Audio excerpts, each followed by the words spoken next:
Hello viewers, இன்னைக்கான cricket அப்டேட்டில் நம்ம பார்க்க போகிறது ரொம்ப முக்கியமான ஒரு பரபரப்பான தகவலுங்க. அதாவது ரசிகர்களிடம் அபிஷேக் சர்மா தற்போது மன்னிப்பு கேட்டதாக சொல்லப்படுகிறது. மனம் தளர வேண்டாம் அப்படின்னு சூரியகுமார் ஒரு சில அட்வைஸும் கொடுத்துருக்காரு. இந்த விஷயத்தில் என்ன நடந்திருக்கு அப்படிங்கிற பற்றின ஒரு தகவலோடு இன்னும் பரபரப்பான சுவாரஸ்யமான கிரிக்கெட் அப்டேட்ஸை தொடர்ந்து நீங்கள் தெரிந்து பலன் பெற வீடியோவை ஸ்கிப் பண்ணாமல் கடைசி வரைக்கும் பாருங்கள். வீடியோக்குள்ளே புகிறதுக்கு முன்னாடி இது வரைக்கும் நீங்கள் நம்ம சேனலை சப்ஸ்கிரைப் பண்ணலை அப்படின்னா உடனே சப்ஸ்கிரைப் பண்ணிக்கோங்க. அப்படியே பக்கத்தில் இருக்கக்கூடிய நோட்டிஃபிகேஷனுக்கான பெல் பட்டனையும் ப்ரெஸ் பண்ணிக்கோங்க. சரி நேயர்களே, வாங்க வீடியோக்குள்ளே போகலாம். ஜிம்பாப்வே அணிக்கு எதிரான T20 தொடரில் சொற்ப ரன்களில் ஆட்டமிழந்து ஏமாற்றம் அளித்த இளம் வீரர் அபிஷேக் சர்மாவிற்கு இந்திய அணியின் முன்னாள் T20 கேப்டன் சூரியகுமார் யாதவ் தன்னுடைய ஆதரவு தெரிவித்திருந்தார். மேலும் கடினமான இந்த நேரத்தில் அவருக்கு நம்பிக்கையூட்டக்கூடிய வகையிலையும் பேசியிருக்கார். ஜிம்பாப்வேக்கு எதிராக நடைபெற்ற 3 போட்டிகள் கொண்ட T20 தொடரில் அபிஷேக் சர்மா மிகவும் மோசமான ஆட்டத்தை வெளிப்படுத்தியிருந்தார். இந்த தொடரில் வெறும் 11 ரன்கள் மட்டுமே எடுத்த அவர் அதிகபட்சமாக ஒரு போட்டியில் 8 ரன்கள் மட்டுமே எடுத்திருந்தார். இந்திய அணி இந்த தொடரை 3-0 என்ற கணக்கில் முழுமையாக கைப்பற்றிய போதிலும் அபிஷேக்கின் ஃபார்ம் கவலையளிக்கும் வகையில் இருக்கிறது. தன் மீதான விமர்சனங்களை ஏற்றுக்கொண்ட அபிஷேக் சர்மா தனது இன்ஸ்டாகிராம் பக்கத்தில் ஒரு பதிவை பகிர்ந்துள்ளார். அதில் இந்த தொடரில் தனது மோசமான செயல்பாட்டை கண்டு தான் மனவேதனை அடைந்துள்ளதாகவும் விரைவில் வலுவான ஆட்டத்துடன் திரும்புவேன் என்றும் உறுதியளித்தார். பலர் உங்கள் திறமை மீது வைத்திருக்கக்கூடிய நம்பிக்கைக்கு உங்களால் நியாயம் செய்ய முடியாமல் போகும்போது அது மிகவும் வலிக்கிறது என்று அபிஷேக் சர்மா தனது பதிவில் குறிப்பிட்டிருந்தார். அபிஷேக்கின் இந்த இன்ஸ்டாகிராம் பதிவிற்கு பதிலளித்திருக்கக்கூடிய சூரியகுமார் யாதவ் அவரை எப்போதும் போல் இருக்குமாறு ஊக்கப்படுத்தியுள்ளார்.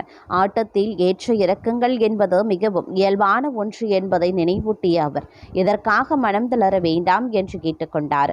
கடந்த 2 ஆண்டுகளாக ரசிகர்கள் புன்னகைக்க நீ பல காரணங்களை கொடுத்திருக்கிறார் தம்பி அப்படின்னு மிக முக்கியமான தருணங்களில் இந்தியாவிற்கு பெருமையும் தேடி தந்துள்ளாய் என்று சூரியகுமார் யாதவ் கமெண்ட் செய்திருந்தார்.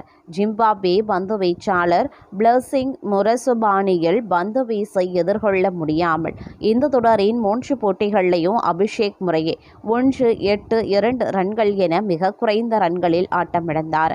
அபிஷேக் தடுமாறிய அதே வேளையில் மற்றொரு தொடக்க ஆட்டக்காரரான 15 வயது இளம் வீரர் வைபவ் சூரியவன்ஷி இந்த தொடரில் அபாரமாக விளையாடி 151 ரன்கள் குவித்து தொடர் நாயகன் விருதை வென்றார்.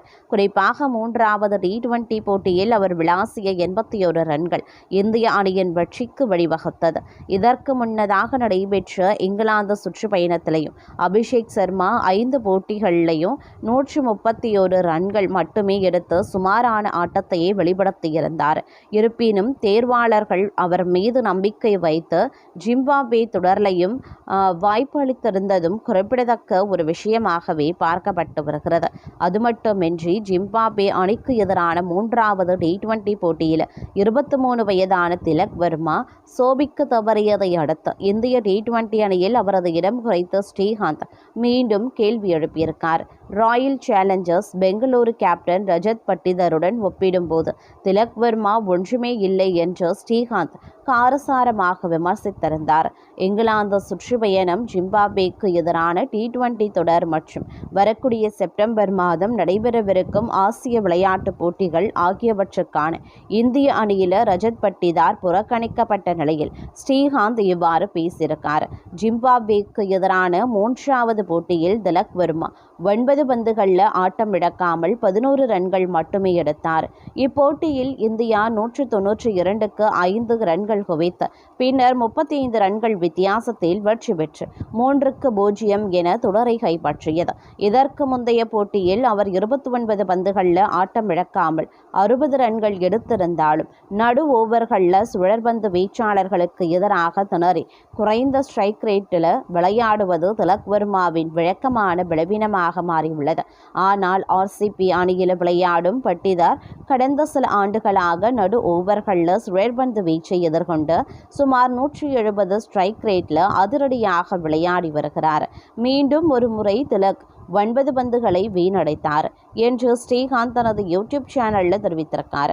அவரால் நீண்ட நேரம் அதிரடியாக விளையாட முடியாது. அவரது ஆட்டத்தில் எங்கே நிலைப்புத்தன்மை இருக்கிறது சொல்லுங்கள். இங்கிலாந்தில் அவர் என்ன செய்தார்? எப்போதாவது ஒரு போட்டியில் நன்றாக விளையாடுவார். ரஜத் பட்டிதாருடன் ஒப்பிடும்போது அவர் ஒன்றுமே இல்லை.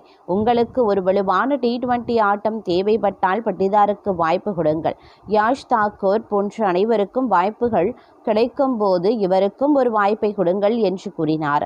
திலக் வர்மாவின் பலவீனங்களை சரி செய்யும் வகையில் இந்திய அணி நிர்வாகம் அவரை பேட்டிங் வரிசையில் பின்னுக்கு தள்ளி ஃபினிஷர் பாத்திரத்தில் களமிறக்க முயற்சித்து வருகிறது.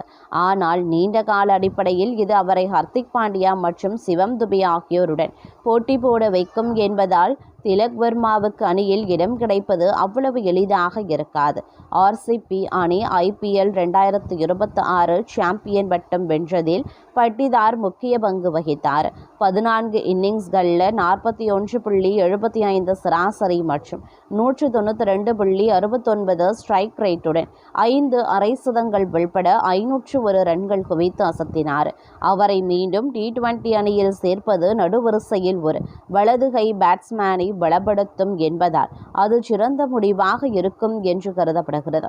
இருப்பினும் இந்திய அணி நிர்வாகம் திலக் வர்மாவை T20 அணியின் துணை கேப்டனாக நியமித்துள்ளதால் அவரை அணியில் இருந்து நீக்குவது அவ்வளவு எளிதான காரியமாக இருக்காது அப்படின்னு சொல்லப்படுகிறது. அதே நேரம் இந்திய அணியின் ஃபீல்டிங் திறனை மேம்படுத்த வேண்டியது அவசியம் என்று முன்னாள் இந்திய பேட்ஸ்மேன் வாசிம் ஜாஃபர் சுட்டிக்காட்டியிருக்கார். ஞாயிற்றுக்கிழமை அன்று ஹரோராவில் நடைபெற்ற ஜிம்பாப்வேக்கு எதிரான 3வது மற்றும் கடைசி T20 போட்டிக்கு பிறகு அவர் இந்த கருத்துக்களை தெரிவித்திருந்தார். இந்த போட்டியில் முதல்ல பேட்டிங் செய்த இந்தியா வைபவ் சூரியவன்ஷியின் அதிரடி ஆட்டத்தால் 192க்கு 5 ரன்கள் குவித்தது. இதற்கு பதிலளித்த ஜிம்பாப்வே 20 ஓவர்களில் 157க்கு 7 ரன்கள் மட்டுமே எடுத்து 35 ரன்கள் வித்தியாசத்தில் தோல்வியும் அடைந்தது. இதன் மூலம் 3 போட்டிகள் கொண்ட T20 தொடரை இந்தியா 3-0 என்ற கணக்கில் முழுமையாக கைப்பற்றி தொடரையும் வென்றது. இந்த தொடரில் முழுமையான வெற்றியை பெற்றிருந்தாலும் இந்திய அணி ஃபீல்டிங்கில் ஏமாற்றம் அளிக்கும் வகையிலேயே செயல்பட்டது. ஒட்டுமொத்தமாக 18 கேட்சுகளை பிடித்த இந்திய அணி 10 கேட்சுகளை கோட்டை விட்டது. இதில் 5 கேட்சுகள் 3வது T20 போட்டியில் மட்டுமே தவறவிடப்பட்டவையாகும். இதனால் இந்தியாவின் கேட்ச் பிடிக்கும் திறன் வெறும் 64.2% மட்டுமே இருந்தது. மறுபுறம் ஜிம்பாப்வே அணி 12 கேட்சுகளை பிடித்து ஒரே ஒரு கேட்சை மட்டுமே தவறவிட்டு 92.3% கேட்ச் பிடிக்கும் திறனை பதிவு செய்தது. தனது யூடியூப் சேனலில் பேசிய ஜாஃபர் இந்திய அணியின் ஃபீல்டிங் குறித்து தனது கவலையை வெளிப்படுத்தினார். ஜிம்பாப்வேக்கு எதிரான போட்டிகளில் தவறவிடப்பட்ட கேட்சுகள் பெரிய பாதிப்பை ஏற்படுத்தவில்லை என்றாலும் வலுவான அணிகளுக்கு எதிராக விளையாடும் போது இத்தகைய தவறுகள் ஆட்டத்தின் முடிவையே மாற்றிவிடும் என்று அவர் எச்சரிக்கையும் விடுத்திருக்கிறதும் குறிப்பிடத்தக்க ஒரு விஷயமாகவே பார்க்கப்பட்டு வருகிறது.